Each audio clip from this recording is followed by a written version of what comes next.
Supreme court में मुजवज़ा 27वीं तरमीम के खिलाफ आईनी दरख्वास्त दायर। दरख्वास्त में मौक़िफ़ इख्तियार किया गया है कि यह तरमीम आला अदलिया के इख्तियारात को मुतासिर करेगी। सुप्रीम कोर्ट अपने और हाई कोर्ट्स के इदारा इख्तियार का तहफ़्फ़ुज़ करे। इस्लामाबाद से रिपोर्ट देखिए।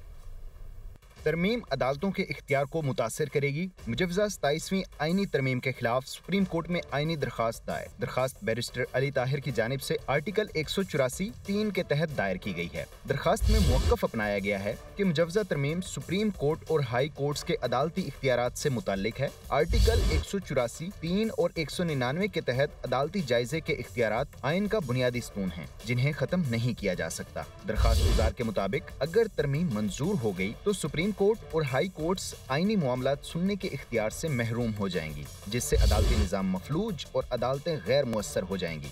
दरखास्त में कहा गया है कि अदालती इख्तियार का तहफ़्फ़ुज़ आलमी जमहूरी असूल है। इस ज़िम्न में बैनुल अक़वामी अदालती मिसालें भी पेश की गई हैं। दरखास्त में इस्तदा की गई है कि सुप्रीम कोर्ट अपने और हाई कोर्ट्स के दायरा इख्तियार का तहफ़्फ़ुज़ करे।